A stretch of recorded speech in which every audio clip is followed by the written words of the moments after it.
जी अस्सलाम वालेकुम, this is doctor Yasir. सब लोगों को मेरी आवाज़ आ रही है?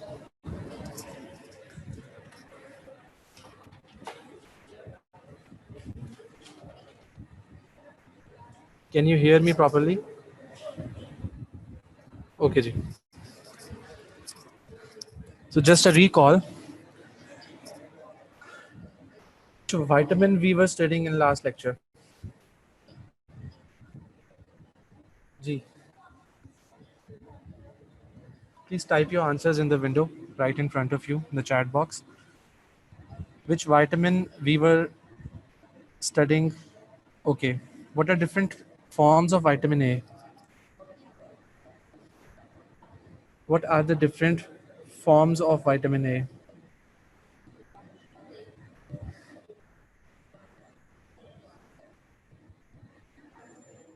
जी, रेटिनॉल, रेटिनॉल से मिलता जुलता एक और नाम भी है, रेटिनॉल या रेटिनल। Very good. एक एसिड नुमा चीज़ भी थी इसके साथ। Okay, very good, retinoic acid. And lastly beta carotene. Very good, ठीक है। रोल नंबर 43 ने सारे लिख के भेज दिए हैं, ठीक है, well done. So we discussed in last lecture about the intake, the basic intake. कौन कौन सी फॉर्म्स के अंदर इनटेक हो सकती है? रेटिनॉल ईस्टर्स या रेटिनॉल की form, that is from animal source, या फिर बीटा कैरोटीन फॉर्म जो कि प्लांट सोर्स से आती है। फिर हमने बात की थी कि retinol once is inside the body, it is converted to different forms. The first form could be retinol, depending on which tissue or cell requires a particular form. For example, हम रेटिनॉल की बात करें तो फिर हमें बताना चाहिए हम विजन की बात कर रहे हैं। रेटिनोइक एसिड की बात करें तो हम एपिथेलियल सेल्स की ग्रोथ की बात कर रहे हैं, कैरेटिन की बात कर रहे हैं, फॉर एग्जांपल स्किन की बात कर रहे हैं, उसमें ग्रोथ एंड डिफरेंशिएशन की बात कर रहे हैं, ठीक है। So for example your vision requires retinol and you consume या whatever retinol you have already consumed is stored in your body in the liver in the form of retinol esters. It will leave that place, leave the liver, enters the circulation and goes to the vision apparatus. For example, हम retina की बात करते हैं, ठीक है। अब वहाँ जाके क्या करेगा? वहाँ जाके ये कन्वर्ट होगा रेटिनॉल के अंदर। फिर डिफरेंट आइसोमराइजेशंस होंगी। I mean you will come across so many terms now. All trans retinal, trans और सिस का मतलब तो पता है ना आपको, ठीक है। सो उसी के लिहाज से है। और जो 11 आ रहा है तो 11 पोजीशन के ऊपर, 13 आ रहा है तब 13 पोजीशन। अगर ऑल ट्रांस बोल रहा है तो इसका मतलब सारा के सारे जितने भी उसकी लोकेशंस हैं वो एज अ होल स्ट्रक्चर के अंदर किसी खास पर्टिकुलर लोकेशन के ऊपर नहीं, खास पोजीशन, खास कार्बन के ऊपर नहीं, क्योंकि एज अ होल ही ट्रांस है, दैट साइड है। सिस है तो दिस साइड है, ठीक है। Okay,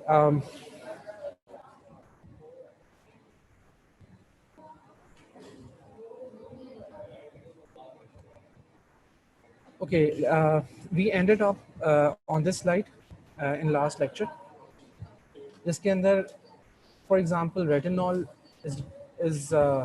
is coming from liver and it has some sort of function inside the nucleus of a target tissue. So transport of vitamin A एक retinol binding protein का हमने पढ़ा था। जब भी वो liver को छोड़ेगी, circulation के अंदर retinol आएगी तो वो बाइंड कर जाएगी एक प्रोटीन के साथ जिसका नाम है रेटिनॉल बाइंडिंग प्रोटीन, और ये कॉम्प्लेक्स बन जाएगा जिसको आप कहेंगे रेटिनॉल या retinol dash retinol binding RBP complex, ठीक है। Once it reaches its target site, it is released, enters into the nucleus, converts into retinoic acid. Retinoic acid आगे जीन एक्टिवेशन करता है, जीन एक्टिवेशन से मैसेंजर आरएनए और specific proteins बनती हैं और आगे एक पूरा प्रोसेस जो आपका सेलुलर डिफरेंशिएशन का है वो होता है, ठीक है। इसको थोड़ा सा डिटेल में देखते हैं आज।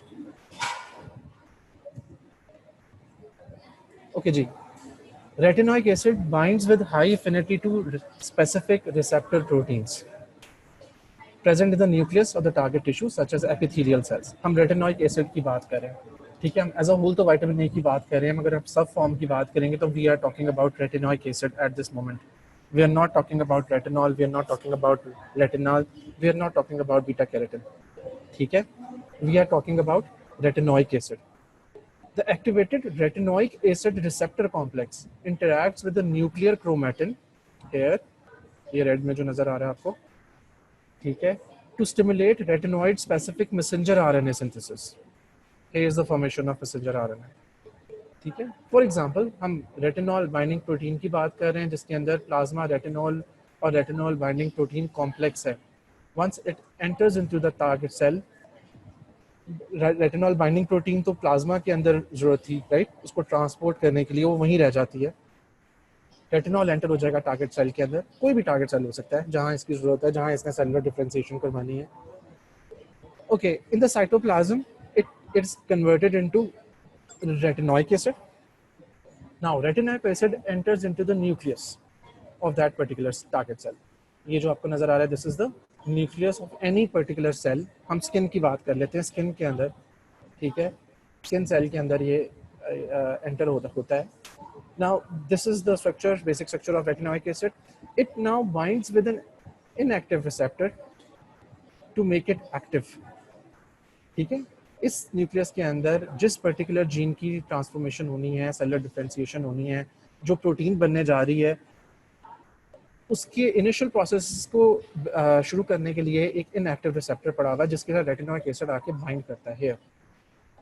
So this is activated receptor complex. ये एक्टिवेटेड रिसेप्टर कॉम्प्लेक्स जो कि इंट्रासेलुलर रिसेप्टर और रेटिनोइक एसिड की बाइंडिंग की वजह से बना है, it now goes and binds to the chromatin which you can see in red here. ठीक है, ये chromatin है, DNA मटेरियल है, इसके ऊपर जीन्स हैं और स्पेसिफिक जीन को एम्पलीफाई करना है आपने, स्पेसिफिक जीन की ट्रांसक्रिप्शन करवानी है, मैसेंजर आरएनए बनवाना है ताकि स्पेसिफिक टाइप की प्रोटीन्स आगे with the help of translation बन सकें और उस सेल की सेलुलर डिफरेंशिएशन हो सके. ठीक है, So once this activated receptor complex, I repeat, क्या है? रेटिनोइक एसिड जो कि रेटिनॉल से होता हुआ, रेटिनॉल आ रहा है रेटिनॉल बाइंडिंग प्रोटीन के साथ, वो रेटिनॉल बाइंडिंग प्रोटीन प्लाज्मा में रह जाती है, सेल के अंदर सिर्फ रेटिनॉल होता है. नाउ वी नो कि retinol has the ability to be converted into its different various forms. Retinol आगे डबल एरो इंडिकेट्स कि शायद ये रेटिनॉल के अंदर कन्वर्ट होगा, रेटिनॉल फिर आगे रेटिनोइक एसिड के अंदर कन्वर्ट होगा.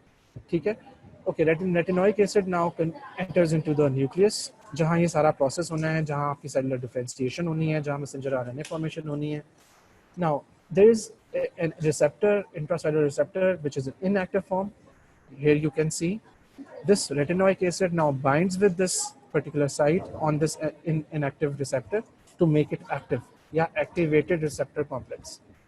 This activated receptor complex now binds with the chromatin here. ठीक है, ये activated receptor complex है और ये chromatin है. Now it comes in close proximity, binds with it, binds with the chromatin. यहाँ जब bind करेगा तो क्या होगा? It will assist in activation of the transcription process for a particular gene. इस क्रोमेटिन के ऊपर डिफरेंट टाइप्स की जीन्स लगी हुई हैं. ठीक है, अगर ये जो जिस जीन के लिए डेस्टिन्ड है, जिस जीन को इसने एक्टिव करवाना है, once it binds with it, ये ट्रांसक्रिप्शन फैक्टर्स को एक्टिवेट करेगा और उस जीन की ट्रांसक्रिप्शन हो जाएगी. And result would be after transcription we will have messenger RNA. Messenger RNA will leave the nucleus, again enters into the cytoplasm of that particular cell and would lead to the process of translation, revealing specific type of proteins, and now you are done with the process of cellular differentiation. For example, retinoids control the expression of keratin genes. Keratin कहाँ होती है? Skin के अंदर होती है. और retinoids vitamin A की बात करें, ठीक है, तो वो उसकी जीन एक्सप्रेशन को कंट्रोल करती है. In most epithelial cells of the body, epithelial cells skin में होते हैं. ठीक है, specific retinoic acid receptor proteins are a part of superfamily of transcription regulators that includes steroid and thyroid hormones as well as 125 dihydroxycholecalciferol, vitamin D. ठीक है, ये बिल्कुल same उसी पैटर्न पे काम करती है जिस तरह दूसरे हार्मोन्स काम करते हैं, जिस तरह स्टेरॉइड हो गया या थायराइड हो गया. ये कुछ हार्मोन्स हैं बॉडी के अंदर, उनकी भी सारी सेलुलर डिफरेंशिएशन जो उन्होंने करवानी होती है, जीन एप्लीकेशन करवानी होती है, इसी प्रोसेस से होती है, जिस तरह के रेटिनॉइड्स करवाते हैं। इस डायग्राम को आपको जाके याद करना है, ठीक है, इसके सारे स्टेप्स पता होने चाहिए। स्टार्टिंग फ्रॉम बिगिनिंग, आप डाइजेशन डाइट कंज्यूम कर रहे हो जिसके अंदर रेटिनाइल ईस्टर्स, अगर एनिमल डाइट ले रहे हो या प्लांट डाइट ले रहे हो, उसमें बीटा कैरोटीन है। All of it is converted into various forms, और फाइनली आपके पास रेटिनाइल ईस्टर्स कैल्शियम माइक्रोन के अंदर ट्रांसपोर्ट हो जाते हैं लिवर के अंदर, लिवर में जाके वहाँ स्टोर हो जाते हैं। As we know, fat soluble vitamins can be stored in the body, unlike water soluble vitamins. Water soluble vitamins cannot be stored in the body in an excess amounts. कुछ time के लिए रह सकते हैं, वो बहुत ज़्यादा टाइम के लिए नहीं रह सकते, ठीक है। जहाँ जहाँ फैट स्टोर होता है वहाँ वहाँ आपके फैट सॉल्युबल विटामिन्स स्टोर हो सकते हैं, ठीक है। नाउ उसके बाद फॉर एग्जांपल ट्रांसक्रिप्शन की ज़रूरत पड़ी, रेटिनोइक एसिड की किसी सेल को ज़रूरत पड़ी, तो क्या होगा, लिवर में स्टोर्ड रेटिनॉल वहाँ से रिलीज होगा, retinyl Easter basically ester form के साथ बाइंड होके फैट के साथ पड़ा होता है ना, ठीक है, वहाँ से रिलीज होगा, आपकी सर्कुलेशन में आएगा, सर्कुलेशन में रेटिनॉल बाइंडिंग प्रोटीन के साथ बाइंड करेगा और एक कॉम्प्लेक्स बनाता हुआ उस पर्टिकुलर सेल तक पहुँच जाएगा। रेटिनॉल बाइंडिंग प्रोटीन उस सेल की सरफेस के साथ बाइंड करेगी और ट्रांसलेट करवाएगी रेटिनॉल को towards the inside of the cell.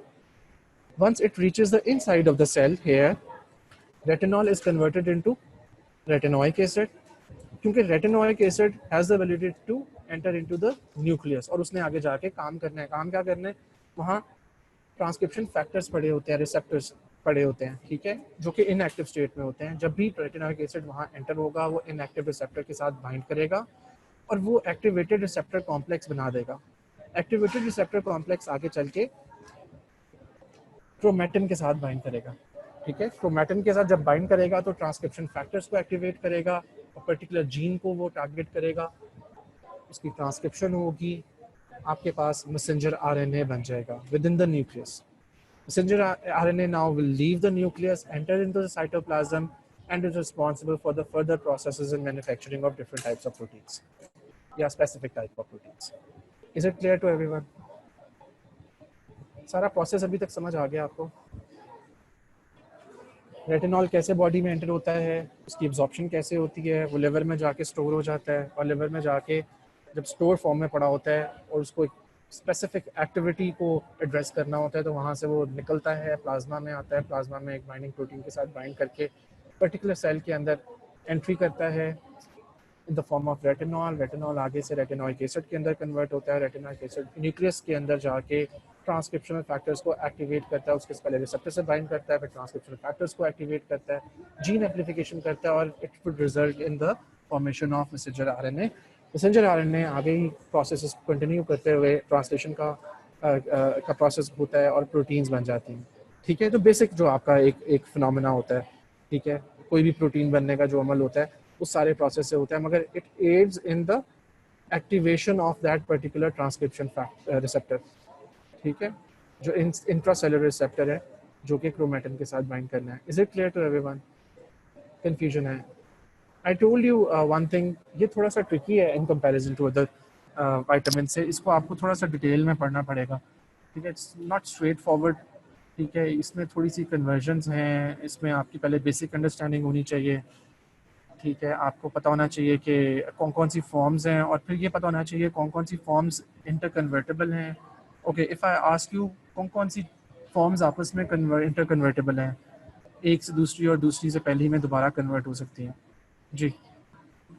Which forms of vitamin A are inter convertible, interchangeable? Very good. और कौन सी ऐसी फॉर्म है जो एक दफ़ा बन जाए वो वापस नहीं जा सकती, दूसरे में कन्वर्ट नहीं हो सकती? Very good. इस डायग्राम की समझ आ गई आपको, इसका जो प्रोसेस यहाँ हो रहा है अभी तक, जितना हमने विटामिन ए को पढ़ा है अभी तक, कोई कंफ्यूजन किसी को? So that we move on to vision, जो विजुअल साइकिल होता है वो भी बड़ा इंपॉर्टेंट है, वहाँ रेटिनॉल का काम आ जाएगा, ठीक है। Active vitamin A form required for vision for the proper functioning of your rhodopsin rods and cones, उसके अंदर जो उसका मैकेनिज्म है वो रेटिनॉल की हेल्प से होता है। ओके जी, ओके। विजुअल साइकिल, हमें सबसे पहले ये पता होना चाहिए कि आपकी बॉडी के अंदर आपकी आई एक ऑर्गन है, ऑर्गन के अंदर different rods and cone cell लगे होते हैं, ठीक है, और उसके अंदर डिफरेंट टाइप्स के विजुअल पिगमेंट्स होते हैं, ठीक है। Vitamin A is basic component of those visual pigments present in rods and cones of the cells. सबसे पहले तो ये पता होना चाहिए, ठीक है। जो आपके विजुअल पिगमेंट्स हैं in rods and cones of retina, उसका जो मेजर कंपोनेंट है, जो फंक्शनल कंपोनेंट है, दैट इज विटामिन ए। अब उसकी कौन सी फॉर्म वो आगे चल के डिटेल में देखते हैं, ठीक है। कौन सी, सारी फॉर्म्स ही नजर आएंगी आपको विजुअल साइकिल में, मगर आपको जो मेन जो एक्टिव फॉर्म है वो कौन सी है वो आगे चल के नेक्स्ट डायग्राम में करते हैं। Rhodopsin, the visual pigment of the rod sales in the retina, ठीक है। इसको याद रखने का तरीका ट्रिपल आर, ठीक है। रोडोप्सिन की बात करें रॉड सेल्स में, और रॉड सेल्स कहाँ है, रेटिना के अंदर है। It contains a specific form of retinal, retinal not nol, okay, A है इसके अंदर रेटिनाल, 11 सिस रेटिनाल, ठीक है। ये एक स्पेसिफिक आइसोमर है रेटिनाल का, जो कि रोडोप्सिन के अंदर होता है। रोडोप्सिन कहाँ होती है, रॉड सेल्स के अंदर। रॉड सेल्स कहाँ होते हैं, रेटिना के अंदर। रेटिना कहाँ होती है, आपकी आई के अंदर। That is responsible for your vision, ठीक है। Specifically bound to protein opsin, एक ऑप्सिन प्रोटीन होती है जिसके साथ ये बाउंड फॉर्म के अंदर 11 सिस रेटिनाल पड़ी होती है। कहाँ, रोडोप्सिन के अंदर, which is a visual pigment. कहाँ, इन रॉड सेल्स। रॉड सेल्स कहाँ होते हैं, इन रेटिना। रेटिना कहाँ होती है, आई के अंदर। It should be very clear, ठीक है। हम किस चीज़ की बात कर रहे हैं, जर्नलाइज्ड आई का एक वो नहीं आपने करना कि जी आई के अंदर 11 सिस रेटिनाल होता है, यू विल बी फेल, ठीक है। वाइवा के अंदर आकर इस तरह का ये यूजली पूछ लेते होते हैं, तो आपको ये अंडरस्टैंडिंग बड़ी क्लियर होनी चाहिए, ठीक है। रोडोप्सिन क्या है, इट्स अ विजुअल पिगमेंट। कहाँ होता है, रॉड सेल्स के अंदर। रॉड सेल्स कहाँ होते हैं, रेटिना के अंदर। और रेटिना कहाँ होता है, आई के अंदर, ठीक है। Now we are talking about a specific isomer of retinal या retinal, that is called as 11 cis retinal, that is bound specifically to a protein present in there called as opsin. Okay, for example, whenever your eye is exposed to the light, in particular अगर हम rhodopsin की बात करें जो visual pigment है rods के अंदर, जब भी उसके ऊपर लाइट पड़ेगी तो क्या होगा, there is a series of photochemical isomerizations या photochemical reactions take place resulting in bleaching of the visual pigment. कौन सा विजुअल पिगमेंट है, रोडोप्सिन, ठीक है। इस रोडोप्सिन के ऊपर जब भी कभी कोई इंसिडेंट लाइट पड़ती है, इसका एक्सपोजर लाइट के साथ होता है, तो इसके अंदर प्रेजेंट 11 सिस रेटिनाल जो कि ऑप्सिन के साथ एक प्रोटीन के साथ बाउंड फॉर्म में है, it will start going through different photochemical isomerizations, ठीक है।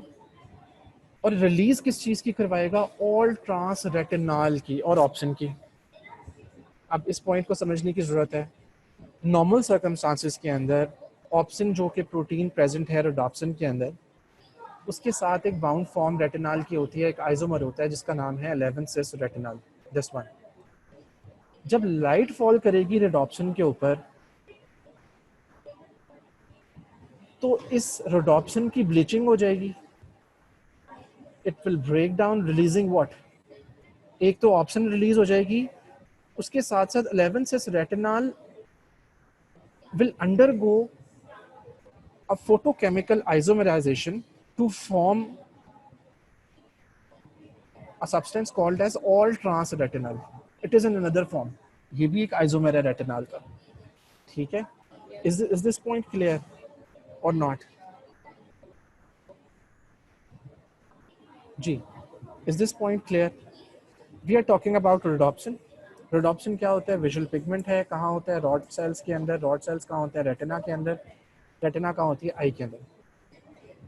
नॉर्मल रेस्टिंग स्टेट के ऊपर जब लाइट नहीं पड़ रही, उसके अंदर एक प्रोटीन होती है रोडोप्सिन के साथ के अंदर, ठीक है, जो बाउंड होती है एक आइसोमर रेटिनाल के साथ जिसका नाम है 11 cis retinal. Whenever the light will fall on this rhodopsin, it will bleach out, releasing opsin, protein को भी निकाल देगा, और साथ केमिकल रिएक्शंस प्रोसीड होंगे जिसमें से 11 cis retinal will be converted into all trans retinal and you will have all trans retinal.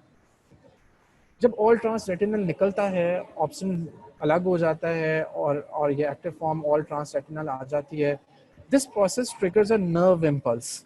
वहाँ एक नर्व इम्पल्स जनरेट होती है जो कि ट्रांसमिट होती है ऑप्टिक नर्व को, और ऑप्टिक नर्व सिग्नल ट्रांसमिट करती है आपके ब्रेन को. और वो जो विजन का अमल है, जो एक इमेज प्रोसेसिंग है आपकी बॉडी के अंदर, आपकी सॉरी आई के अंदर, रेटिना के अंदर, वो परफॉर्म होती है. Regeneration of rhodopsin. हमने ब्लीचिंग की बात की थी और हमने कहा कि जी ब्लीचिंग करके ऑल ट्रांस रेटिनल निकला, ऑल ट्रांस रेटिनल के साथ ऑप्शन अलग हो गई. अब एक नर्व इम्पल्स जनरेट हो गई, ऑप्टिक नर्व ने ट्रांसमिट कर दिए सिग्नल्स ब्रेन को. अब दोबारा उसी रिडॉप्शन की रीजनरेशन होनी है. It also requires isomerisation processes of all trans retinal back to 11 cis retinal, जो उसकी स्टोर्ड फॉर्म है. सो इंटर कन्वर्जन हो रही हैं. हम रेटिनल की बात कर रहे हैं और रेटिनल के आगे डिफरेंट आइसोमर्स की बात कर रहे हैं. कोई 11 सिस रेटिनल है, कोई ऑल सिस ट्रांस रेटिनल है, ठीक है, ऑल ट्रांस रेटिनल है, ठीक है. सो रीजनरेशन में वो सारा का सारा प्रोसेस रिवर्स हो जाएगा और आपके पास दोबारा 11 सिस रेटिनल आ जाएगा जो ऑप्शन के साथ बाउंड फॉर्म के अंदर आपके रिडॉप्शन के अंदर मौजूद रहेगा. जब दोबारा लाइट आएगी दोबारा वही प्रोसेस होगा और 11 सिस रेटिनल रिलीज होगा. It will undergo photochemical reactions, isomerizations, और एक आइसोमर तैयार हो जाएगा ऑल ट्रांस रेटिनल, जो कि नर्व इम्पल्स कंडक्ट करने का काम करेगा, ट्रांसमिट करने का काम करेगा, ऑप्टिक नर्व को से सिग्नल ट्रांसमिट करवाएगा ब्रेन को. All trans retinal after being released from rhodopsin is reduced to all trans retinol form. Now this is more confusing. पहला वाला तो आसान सा था, 11 सिस रेटिनल निकला, उसने एक फोटोकेमिकल आइसोमराइजेशन की और ऑल ट्रांस रेटिनल. रेटिनल से सिर्फ सिस और ट्रांस का फर्क पड़ा. वो 11 सिस था और जो रिलीज हुआ वो ऑल ट्रांस रेटिनल हुआ. सबने काम कर दिया. जो बच गया उसने क्या करना है, it has to be reduced into all trans retinol. उसके बाद उसकी एस्टेरिफिकेशन होगी. Esterification means fatty acids attach होंगे और वो फिर आइसोमराइज हो पाएगा दोबारा 11 सिस रेटिनॉल के अंदर, जो कि दोबारा ऑक्सीडाइज होगा 11 सिस रेटिनॉल के अंदर. तो 4 रिएक्शंस हो गए यहाँ, ठीक है. It's not that straightforward. जब आपके पास फाइनली फॉर्म 11 सिस रेटिनॉल बन जाएगी तो दोबारा कंबाइन करेगी ऑप्शन के साथ to form rhodopsin, thus completing the cycle. Similar reactions are responsible for color vision in the cone cells में भी ऐसे होता है. अभी हम rod cells की बात कर रहे हैं. इसको देखिए और से. This is a rhodopsin. We can see it is a combination of opsin bound with 11 cis retinal. Okay जी. This is a resting state. For example, on this rhodopsin, the light falls. It will release opsin.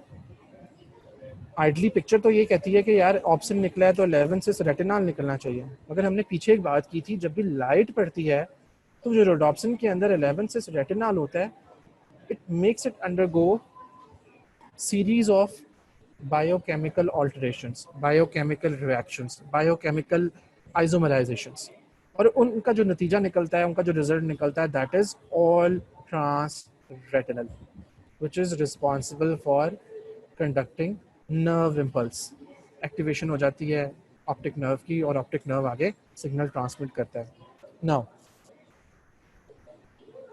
For example this process is done. Light पड़ी थी, light ने इसको bleach किया, bleach करके option अलग हो गया और ऑप्शन अलग होने के बाद ये बायोकेमिकल आइसोमराइजेशंस हुई, केमिकल रिएक्शंस हुए, 11 से रेटिनल कन्वर्ट होकर रिलीज हुआ in the form of all trans retinal के. नाउ आपने दोबारा से चीज़ें रिज्यूम करनी है, आपने दोबारा बेस लेवल के ऊपर लेके आनी है, आपने दोबारा रिडॉप्शन बनाना है. फॉर एग्जांपल, ठीक है, इन द रेटिना आपने दोबारा रिडॉप्शन बनाना है. लाइट चली गई, अब लाइट नहीं है, फॉर एग्जांपल इट्स डार्क, ठीक है, और your I is not processing any image formation. So this all trans retinal will be converted into all trans retinol.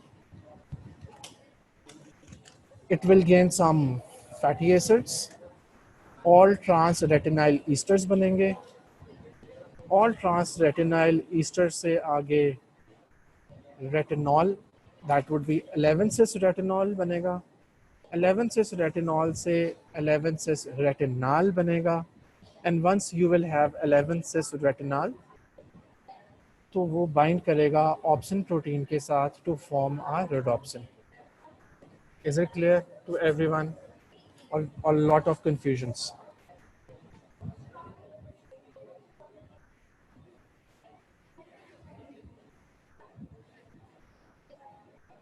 Not necessarily. जब लाइट पड़ती है रोडोप्सिन ब्रेक होता है, जो समझ लो इसकी रिसाइकलिंग हो रही है ऑल ट्रांस रेटिनल की. ठीक है, लाइट की एब्सेंस और प्रेजेंस जरूरी है रोडोप्सिन को ब्रेक डाउन करने के लिए. जब दोबारा से फॉर्मेशन होनी है, जाहिर है जो रोडोप्सिन आपकी आई के अंदर है, जब लाइट पड़ेगी वो सारा का सारा रिलीज हो गया ना. ठीक है, उसमें से क्या क्या रिलीज हो गया, ऑप्शन भी निकल गया, और लाइट से उसकी जो जो उसके अंदर प्रेजेंट 11 से रेटिनल था वो भी कन्वर्ट हो गया ऑल ट्रांस रेटिनल में. जब इमेज प्रोसेसिंग हो गई ना, अब आपकी आंख में लाइट नहीं है, आपकी आपके बॉडी के अंदर ये पिगमेंट तो मेंटेन करना है ना. आपने आपने अपने रेटिना के अंदर रॉड सेल्स के अंदर एडॉप्शन को मेंटेन करना है. तो क्या होगा, नया भी आ सकता है 11 सिस रेटिना, मगर जो ऑल ट्रांस रेटिनल है जो यूज होने के बाद बच गया है वो दोबारा से रिसाइकिल हो रहा है. और रिसाइकिल के ये स्टेप्स हैं जो हम ये कर रहे हैं. ठीक है, जो ये हम ये कर रहे हैं, ऑल ट्रांस रेटिनॉल के अंदर कन्वर्ट होगा पहले, फिर ऑल ट्रांस रेटिनाइल ईस्टर्स के अंदर कन्वर्ट होगा, उसके बाद 11 सिस रेटिनॉल के अंदर कन्वर्ट होगा, फिर उससे 11 सिस रेटिनॉल के अंदर कन्वर्ट होगा. For example from external source, हम मिसाल के तौर पे बात करते हैं कि all trans retinal is not there, it is completely consumed, for example it is not there, तो we have other sources as well. हमारे पास कौन सी सोर्स है, हमने बात की थी लिवर के अंदर स्टोरेज होती है इसकी. तो for example this arrow indicates all trans retinol liver से रिलीज होके रेटिना के अंदर आता है, और फिर वो नए सिरे से 11 सिस रेटिनॉल भी बना सकता है. तो ये दीज टू एरोज इंडिकेट ये वाली तो रिसाइकलिंग हो रही है, और ये एरो इंडिकेट्स जो आपकी बॉडी के अंदर विटामिन ए है, जो ऑल ट्रांस रेटिनॉल है, वो यहाँ आ रहा है और कंट्रीब्यूट कर रहा है in the formation of 11 cis retinol, जो आगे चल के ऑप्शन के साथ बाइंड करके रोडोप्सिन बनाए.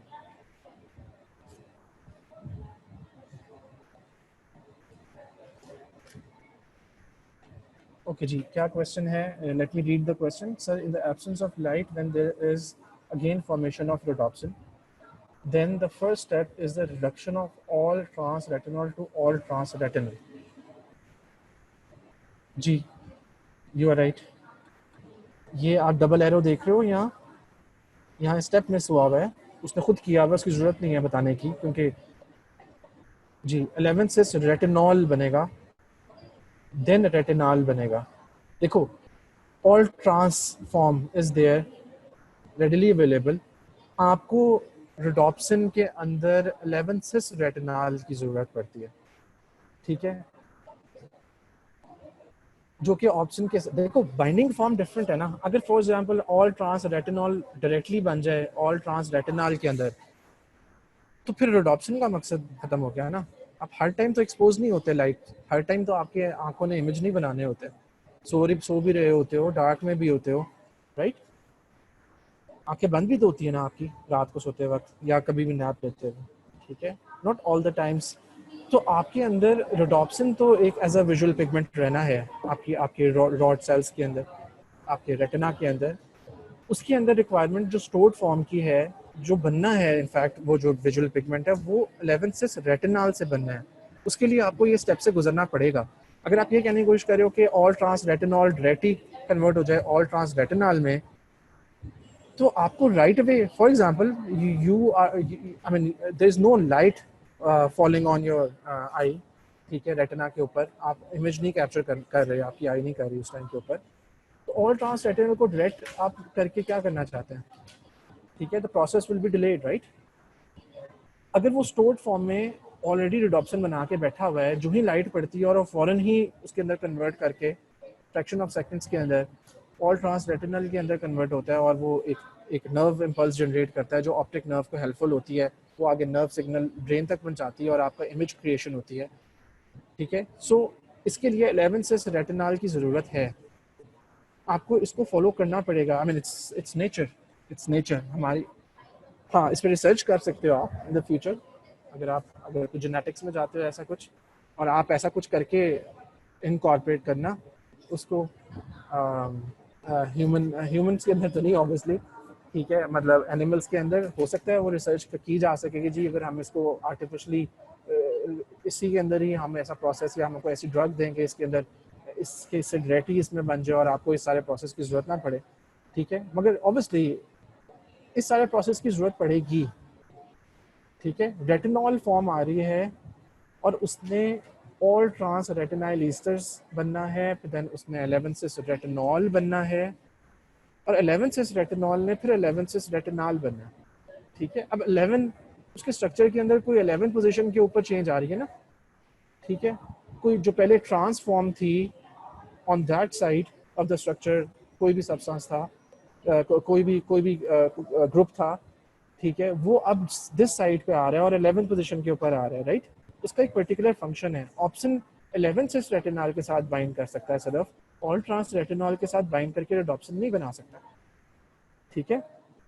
सो आपको ये साइकिल फॉलो करना है, ठीक है, आप ये ऐसे ही नेचर में है, आपको इसको ऐसे ही फॉलो करना है, ठीक है। बस आपको शुरू से लेके ये पता होना चाहिए, अगर हम विजुअल साइकिल की बात कर रहे हैं तो रेटिनॉल जो आपकी बॉडी में पड़ा हुआ है वो आके किस तरह कन्वर्ट होगा retinol 11 cis retinol. The key term here is 11 cis retinol.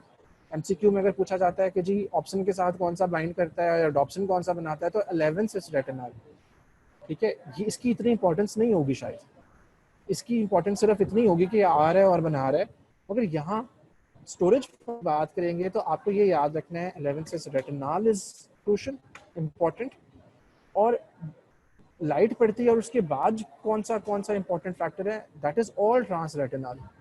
ये दो चीज़ों को बहुत ज़्यादा आपने ज़हन में रखना है, इनको कंफ्यूज नहीं करना किसी और चीज़ से, बाकी चीज़ें बनती रहेंगी बट इन दो चीज़ों ने ये अडॉप्शन बनने का अमल हो रहा है, और ये जो टूटता है उसके बाद जो बायोकेमिकल रिएक्शंस होंगे, ये 11 सिस रेटिनॉल से एक आइसोमर बनेगा जिसको आप ऑल ट्रांस रेटिनॉल कह रहे हैं, और all trans retinol is responsible for bringing nerve impulses.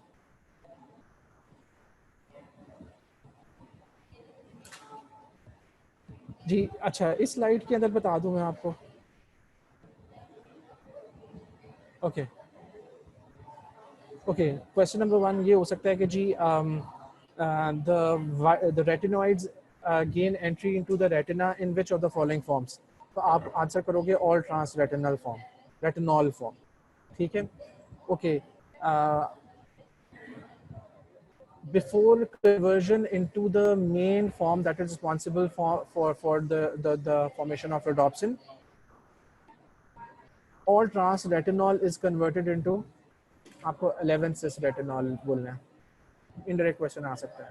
फिर तीसरा क्वेश्चन ये आ सकता है, okay, option combines with which of the following to form rhodopsin, straightforward 11 cis retinol. 11 cis retinol combines with which of the following to form rhodopsin, option answer, ठीक है। when light falls on the rhodopsin, along with the option which of the following is released and is responsible for nerve signaling या activating impulses, nerve impulses optic nerve को activate करता है, brain तक उसके signal पहुंचाता है, the answer would be all trans retinal। फिर conversions की um, in the reprocessing of rhodopsin, all trans retinal is converted into, after conversion of all trans retinal into all trans retinal, which of the following is the next formed isomer, ठीक है। तो आप बोलेंगे all trans, इसी के अंदर से ही MCQ निकलेंगे, ठीक है, इस तरह ही एमसीक्यूज निकलेंगे। आपको ये सारे पॉइंट्स याद होंगे, कोई कहीं से भी घुमा सकता है, ये चीज़ बता के आपसे नेक्स्ट स्टेप पूछा जा सकता है। सो आपको इसको इस तरह ही रट्टा लगाना है यार, ठीक है, याद रखना है आपको, ठीक है।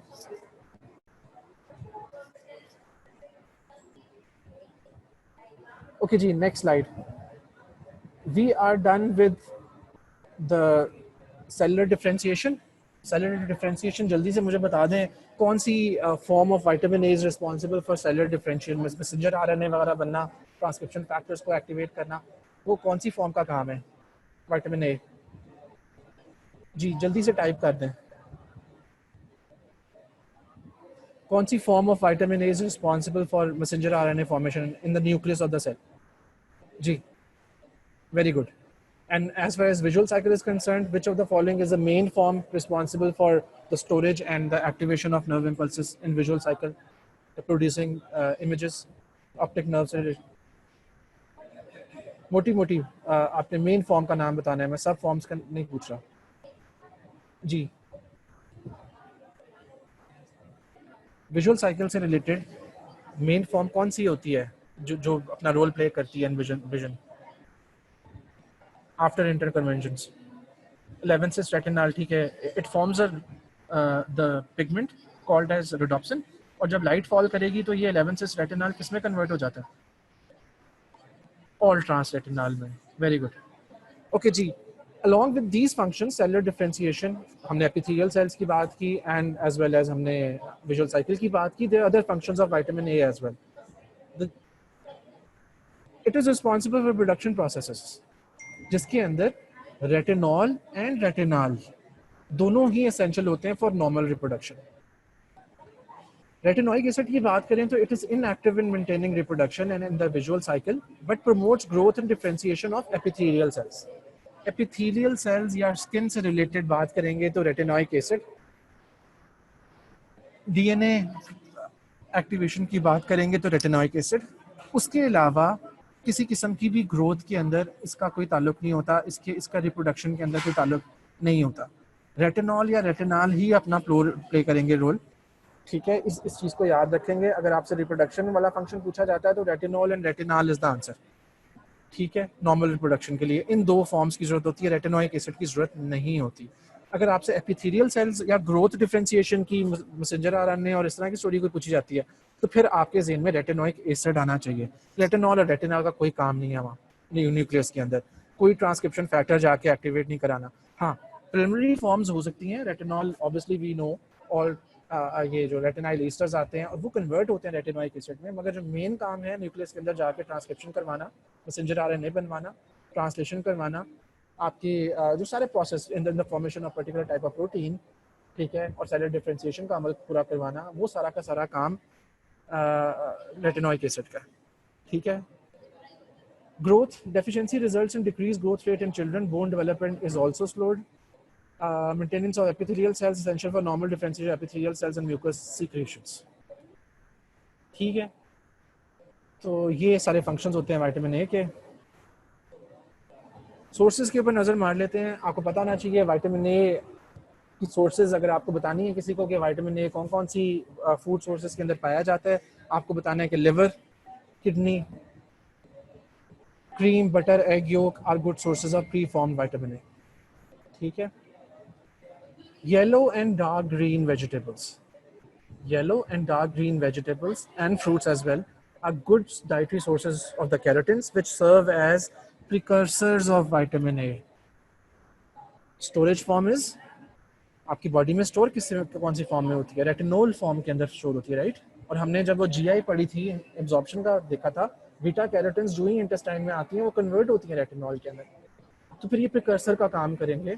Beta carotenes are the precursors जो कि आपकी इंटेस्टाइन में जब आप डाइट में कंज्यूम करते हो, इंटेस्टाइन में जाके वो कन्वर्ट होती है रेटिनॉल, वो एब्जॉर्ब होता है retinyl ester, chylomicrons, lymphatic system, blood stream and liver में जाके रेटिनाइल ईस्टर स्टोर हो जाता है, राइट, जो रेटिनॉल और फैटी एसिड का कम्बिनेशन होता है। तो इनको याद रखेंगे। रिक्वायरमेंट, इसका यूनिट थोड़ा सा डिफरेंट होता है, बाकी आपने पहले माइक्रोग्राम्स, मिलीग्राम और इस तरह आप पढ़ते रहे हो। इसका डिफरेंट है थोड़ा सा, RAI, जो कि अगर पूरा नाम उसका मतलब देखते हैं तो that is retinol activity equivalence.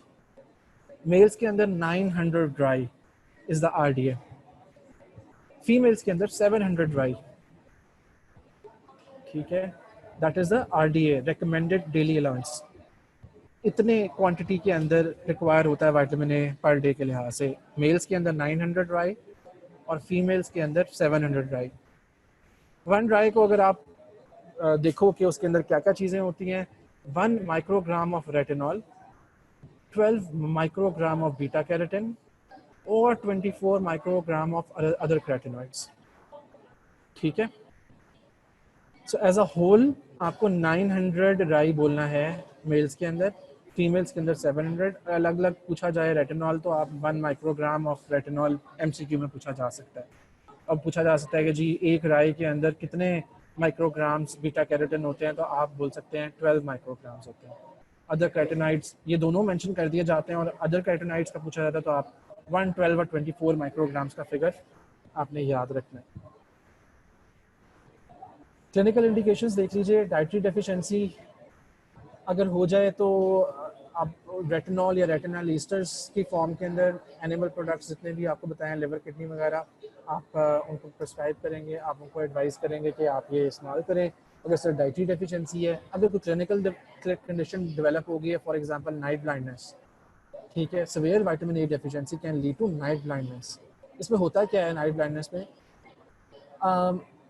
रात के टाइम नजर नहीं आएगा, the visual threshold is increased, ठीक है, making it difficult to see in dim light.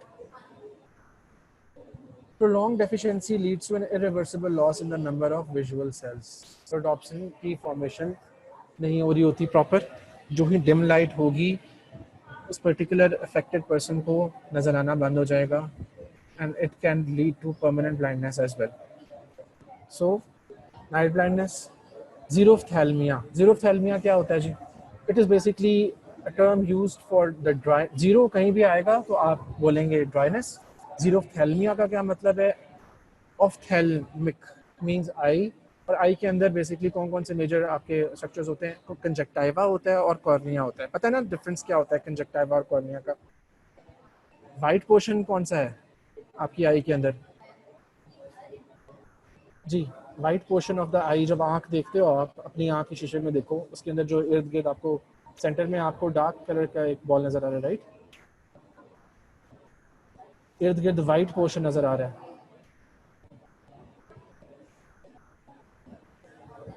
ठीक है। White portion is called as sclera. उसके ऊपर ही कंजक्टिवा लगा होता है, ठीक है। और कॉर्निया,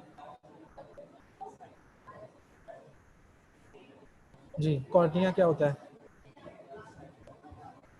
तो बेसिक अंडरस्टैंडिंग है ना, बस चलो ठीक है, सही है, ओके। क्या होगा जीरोथैलिया में? अगर किसी में विटामिन ए डेफिशिएंसी हो जाती है तो ड्राइनेस हो जाएगी कंजक्टिवा की और कॉर्निया की।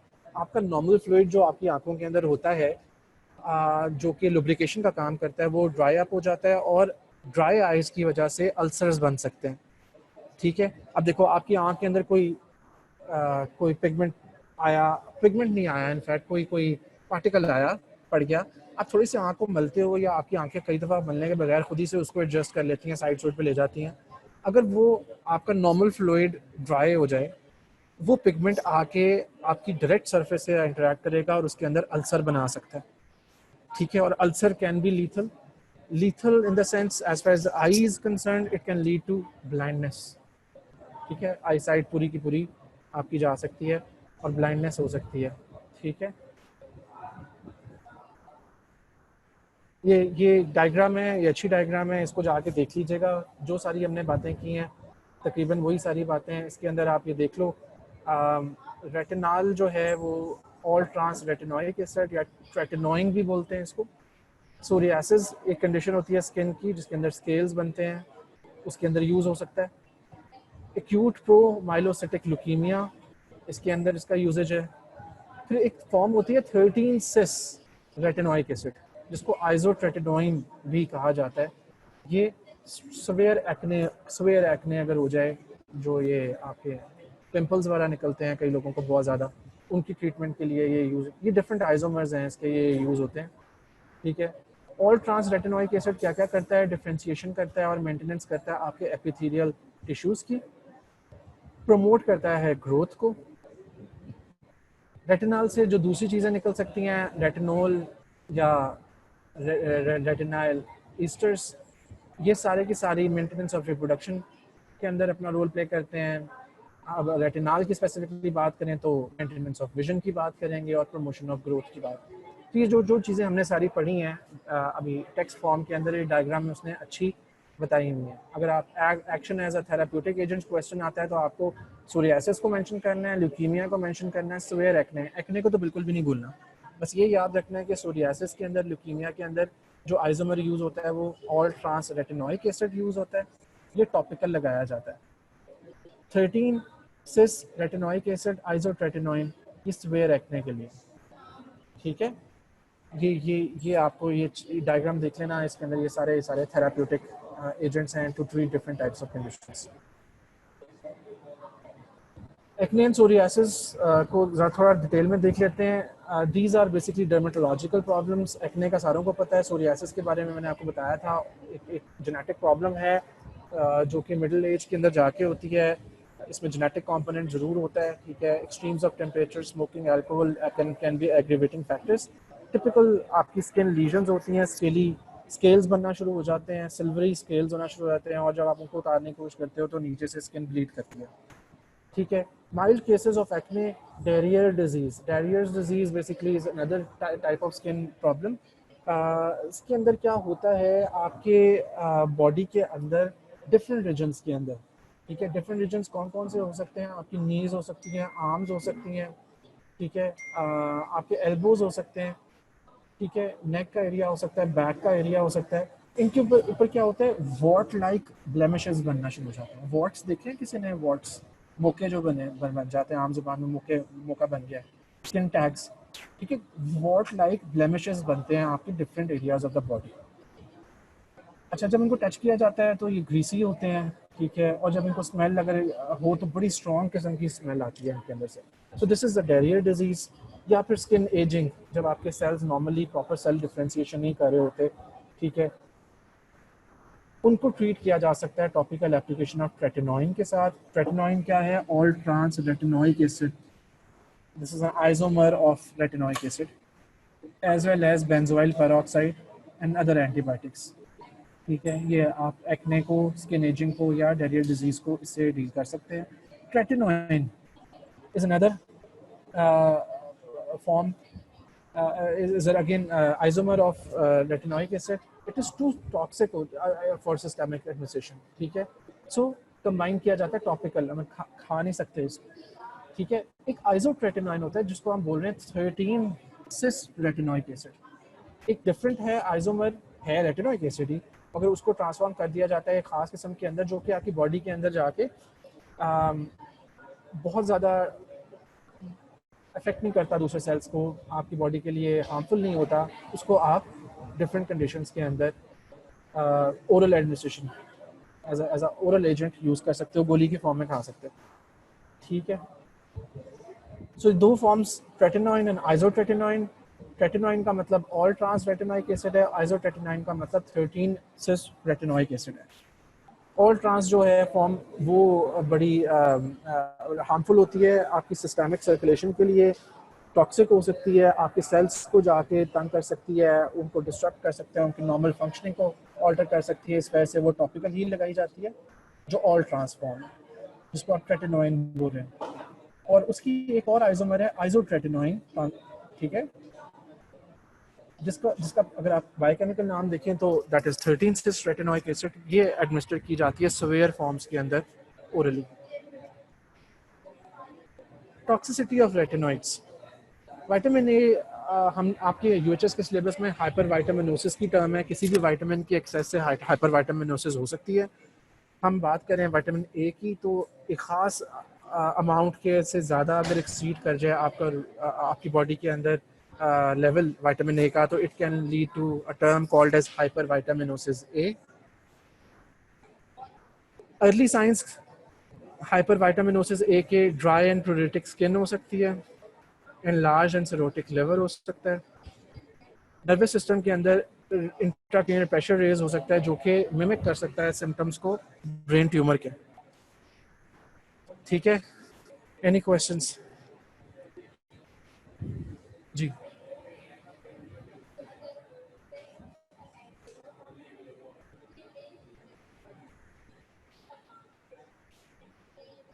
जी, dimness of natural light, provided आपके अंदर विटामिन ए की डेफिशिएंसी भी हुई हुई है। जी, विटामिन ए की डेफिशिएंसी नहीं है तो you can see in dim light, I can see dim light. अगर हमारी, देखो दो तरह की चीज़ें हैं ना, एक तो वैसे ही आपका मायोपिया या आपकी शॉर्ट साइटेडनेस या लॉन्ग साइटेडनेस है, किसी को ऐनक लगी हुई है या उसकी नज़र वीक है, वो तो डिफरेंट है ना, उसका लेंस का एंगल, कर्वेचर उसका मसला है। उसकी नहीं हम बात कर रहे कि डिम लाइट में रात को गाड़ी नहीं चलाई जाती, तो उसकी आंख वैसे भी आई साइड वीक भी हो सकती है। We are talking here about vitamin A deficiency. Eye side बिल्कुल सही है, सब कुछ सही है, बट उसको नज़र नहीं आ रहा, उसको मुश्किल हो रही है डिम लाइट के अंदर, देयर इज अ पॉसिबिलिटी कि उसके अंदर विटामिन ए की डेफिशिएंसी होगी और प्रोलॉन्ग्ड हो जाएगी, क्रॉनिक हो जाएगी, तो it can lead to blindness.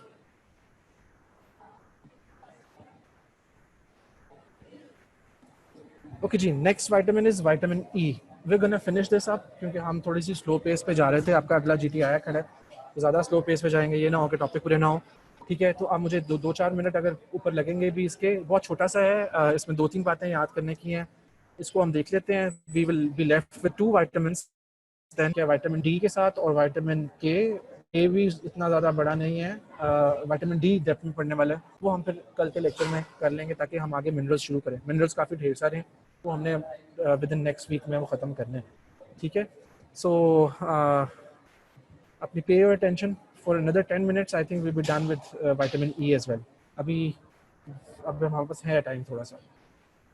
Okay जी, विटामिन ई, ई विटामिन की फैमिली है एज अ होल, इसको टोकोफेरोल्स बोलते हैं। ठीक है, 8 इन नंबर टोटल होते हैं जो नेचुरली अकरिंग टोकोफेरोल्स हैं, जिनको आप कहते हो कि they belong to the vitamin E family, vitamin E class.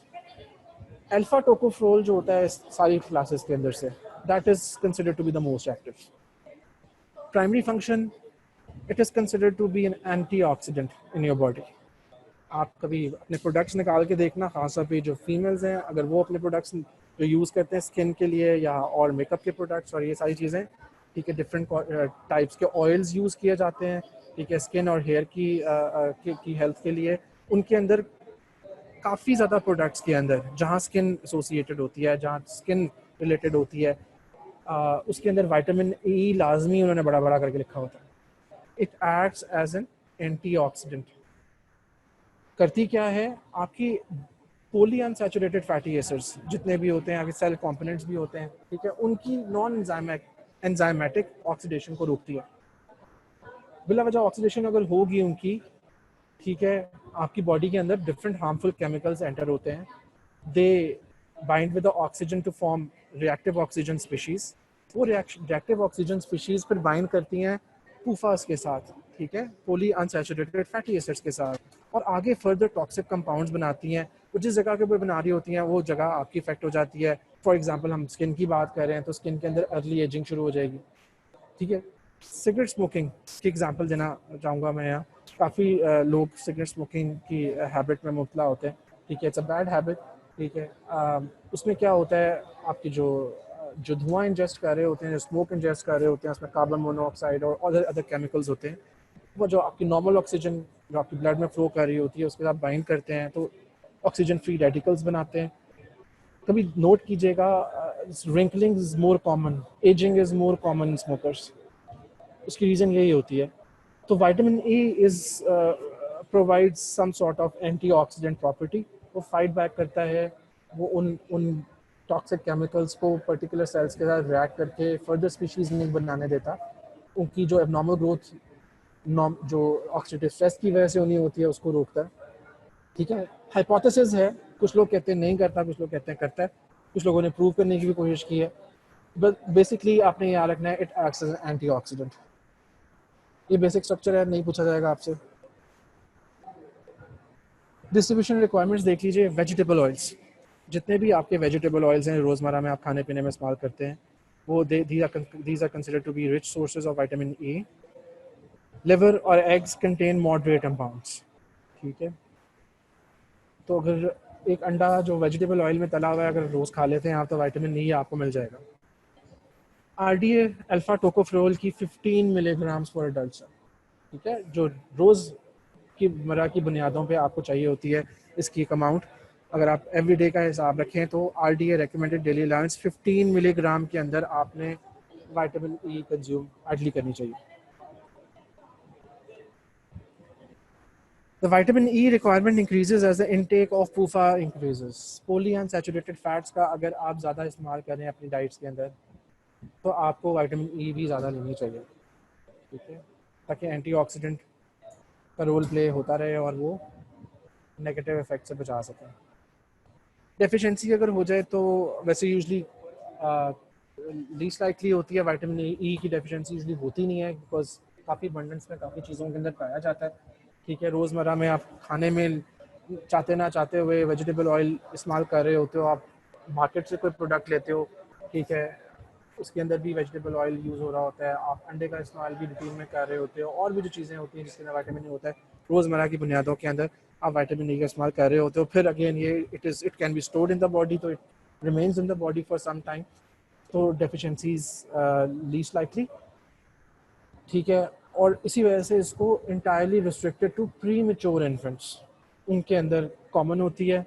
अगर कभी एडल्ट के अंदर आ जाए तो ये it is usually associated with defective lipid absorption और ट्रांसपोर्ट। हमने बात की थी जो कुछ आप डाइट में लेते हैं वो एस्टर्स की मदद से काइलोमाइक्रॉन्स में पहुंचता है। जिस तरह फैट एब्जॉर्प्शन होती है उसी तरह इन फैट सॉल्युबल विटामिन्स की एब्जॉर्प्शन होती है। अगर कोई ऐसी कंडीशन किसी को लाक है जिसके अंदर there is a defective lipid absorption from the intestine, या उनकी ट्रांसपोर्ट आगे सही नहीं हो पा रही लिवर तक या और जगहों तक, तो फिर ऑब्वियसली फैट सॉल्युबल विटामिन्स की deficiency there is an equal chance उनकी डेफिशिएंसी हो सकती है। So it is indirectly associated, या आप कह लो कि इनडायरेक्ट मीन्स में हो सकती है, directly deficiency is least likely. मगर हाँ, अगर लिपिड डिपेंडेंट है, अगर लिपिड की एब्जॉर्प्शन या ट्रांसपोर्ट मैकेनिज्म्स के अंदर कोई प्रॉब्लम आ गई है तो अंडरस्टूड है कि फैट सॉल्युबल विटामिन्स की भी ट्रांसपोर्ट या एब्जॉर्प्शन के अंदर फ़र्क आएगा, इफेक्ट होगा, और आपकी body will be deprived of that particular vitamin. The signs of human vitamin E deficiency include sensitivity of erythrocytes to peroxides. हमने शुरू में बात की थी ऑक्सीडेंट का काम करेगा। अगर एंटीऑक्सीडेंट का काम करे इसका मतलब जितने भी ऑक्सीडेटिव प्रोडक्ट्स हैं, ऑक्सीडेटिव फ्री रेडिकल्स हैं, वो डिफरेंट सेल्स को अफेक्ट कर सकते हैं। और अगर विटामिन ई नहीं है जो कि नेचुरल एंटीऑक्सीडेंट का काम कर रहा है आपकी बॉडी के अंदर, तो erythrocytes are also at risk. उनके ऊपर पेरोक्साइड्स H2O2 या और पेरोक्साइड्स जाके सुपर ऑक्साइड रेडिकल्स जाके उसको अफेक्ट कर सकते हैं। ठीक है, and the appearance of abnormal cellular membranes, जो सेलुलर मेम्ब्रेन्स के अंदर जितने भी किस्म के उनके कंपोनेंट्स हैं उनको भी जाके वो अफेक्ट कर सकते हैं, उनको डिस्टर्ब कर सकते हैं, उनके नॉर्मल फंक्शन को, ट्रांसपोर्ट मैकेनिज्म्स को अफेक्ट कर सकते हैं। क्लिनिकल इंडिकेशंस देख लें, it is usually not recommended for the prevention of chronic disease such as coronary heart disease or cancer. Clinical trials using vitamin E supplementation have been uniformly disappointing. Pharmaceutical companies का क्या काम होता है? ठीक है, उनका काम होता है मार्केटिंग करना, बिजनेस करना, किसी भी प्रोडक्ट को लॉन्च करना, पैसे कमाना, right? So in the recent years it has been observed कि विटामिन ई की सप्लीमेंटेशन को लॉन्च किया गया। ठीक है, उसको लॉन्च किया गया और इस तरह लॉन्च किया गया, उसके ऊपर ये लगाया कि it prevents from different types of heart diseases, ठीक है, such as coronary heart disease, या it is helpful in fighting against the cancer. तो ऐसा कुछ नहीं है। जो आपकी नॉर्मल जो एंटीऑक्सीडेंट स्ट्रेस है, ठीक है, जो ऑक्सीडेटिव स्ट्रेस है जो उसको एंटीऑक्सीडेंट का काम करता है, जो उधर तो उसका रोल है, मगर क्रॉनिक डिजीज़ के अंदर, कोरोनरी हार्ट डिजीज़ या उसके अंदर as such it has not proved its efficacy. ठीक है, तो क्लिनिकल ट्रायल्स जितने भी हुए हैं, एनिमल ट्रायल्स या ह्यूमन ट्रायल्स, वो डिसअपॉइंटिंग ही हैं। तो क्रॉनिक डिजीज़ से बचने के लिए, किसी का ब्लड प्रेशर तेज़ है तो विटामिन ई इसलिए ना खाए कि उसको हार्ट अटैक नहीं होगा। ठीक है, क्रॉनिक कंडीशंस की प्रिवेंशन के लिए कोई रूल नहीं है। जो नॉर्मल डाइट में आप ले रहे हैं, नॉर्मल प्रोसेसेस के लिए वो काफ़ी होती है। For example, subjects in alpha tocopherol beta carotene cancer prevention study trial received the high doses of vitamin E not only lacked cardiovascular benefit but also had an increased incidence of stroke. तो आपको लेने के देने पड़ गए यहाँ। ठीक है, सो ये एक प्रॉपर रिसर्च हुई हुई है, ठीक है, इंटरनेशनल लेवल के ऊपर, यूएस बेस्ड रिसर्च, जिसके अंदर अल्फा टोकोफेरोल दिया गया। तो कार्डियोवास्कुलर बेनिफिट तो नहीं हुआ, मगर उन पेशेंट्स के अंदर स्ट्रोक ज़्यादा बढ़ गई। अब रीज़न आप डिटेल पढ़ेंगे तो होगी, मगर इन शॉर्ट आपको बताने का मतलब ये कि never ever prescribe anyone vitamin E for the sake of preventing chronic diseases. आपके पास काफ़ी लोग आएंगे, आप प्रैक्टिस के अंदर होते हैं, सर ये प्रिस्क्राइब कर दें, ये प्रिस्क्राइब कर दें, फलानी कंपनी का रिप्रेजेंटेटिव, ठीक है, मगर आपको ये चीज़ पता होनी चाहिए, उसके फैक्ट्स एंड फिगर्स का पता होना चाहिए कि क्रॉनिक डिजीज़ को प्रिवेंट करने में कोई रोल नहीं है। आप डाइट एडवाइस कीजिए, ठीक है, अनटिल अनलेस किसी को डेफिशिएंसी है, जो कि हमने पहले बात करी है कि बहुत रेयर है, ठीक है, वो नहीं होती, यूजली नहीं होती।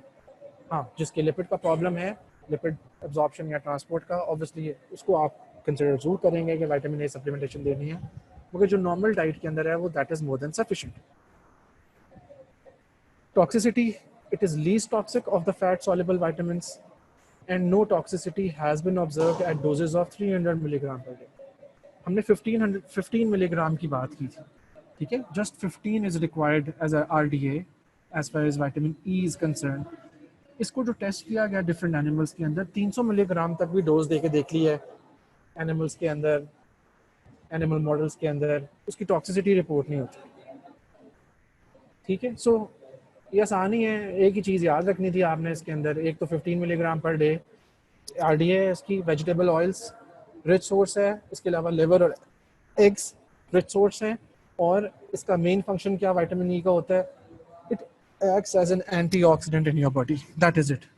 इससे ज़्यादा नहीं पूछा जाएगा विटामिन ई के बारे में आपसे, ठीक है।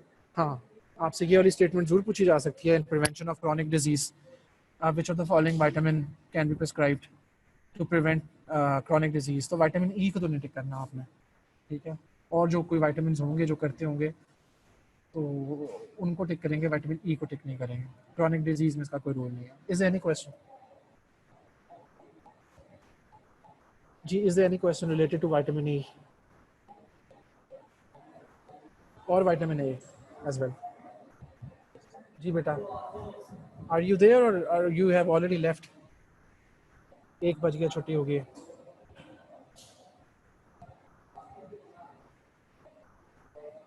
Can you hear me? Okay okay जी, एनी क्वेश्चंस? हम इसको जाके पढ़ेंगे तो फिर क्वेश्चंस निकलेंगे, तो अगले लेक्चर में आप पूछ सकते हैं। अगर आप जाके नहीं पढ़ेंगे तो जाहिर है अटेंशन स्पैन आपका कोई 30 मिनट्स से ज़्यादा का नहीं होता मेरे ख्याल से, और बहुत भी अच्छी किसी की मेमोरी होगी तो कोई एक आधा पॉइंट तो आप रिकॉल कर सकते हो, एज अ होल टॉपिक को आप रिकॉल नहीं कर सकते आफ्टर फ्यू डेज। तो आपको जाके इसको पढ़ना है, इसको जाके याद करना है, ठीक है। इसको जाके पढ़ें, विटामिन ए को भी पढ़ें, विटामिन ई को भी पढ़ें, ठीक है। सबसे पहले 2 दिन बाद तो आपका फैट सॉल्युबल विटामिन और हीमोग्लोबिन का टेस्ट आ रहा है 11 तारीख को मेरे ख्याल से, if I am not wrong, देख लेना उस पर मूडल पे जाके, I think it's on 11th, तो प्रॉबेबली आजकल में वो अपलोड हो गया होगा या होने वाला होगा, तो उसको तैयार करें। मगर जो ही आपको टाइम मिलता है, एक्स्ट्रा टाइम मिलता है, विटामिन ए को बहुत डिटेल में देखना है, बहुत डिटेल में पढ़ना है, बिकॉज वो एक दफ़ा पढ़ने से याद नहीं होता। आपको आपको फॉर्म्स की जो इंटर कन्वर्जन है उनको याद रखना है। MCQs ट्रिकी हो सकते हैं, मतलब 15-20 MCQ मैं निकाल सकता हूँ उसमें विटामिन ए में से, तो पूरा पेपर अगर आपका भी आता है तो मैं उसमें से आधे भी दे सकता हूँ। कहने का मतलब ये है कि उसमें से इतने इतने ज़्यादा MCQs बन सकते हैं, तो आप ऑब्वियसली आपको हर पॉसिबिलिटी को देखना है। अगर 2 भी आते हैं तो अगर आपने सारी पॉसिबिलिटीज़ को एक्सप्लोर किया होगा तो फिर 2 को आप आंसर कर पाओगे, सही आंसर कर पाओगे, ठीक है। So any question so far as vitamin is concern, बेशक वाटर सॉल्युबल हो, बेशक फैट सॉल्युबल हो? जी, किसी के जहन में कोई पॉइंट रह गया हो? ठीक है जी, खत्म करें lecture? Okay, thank you for listening, इंशाल्लाह सी यू टुमारो।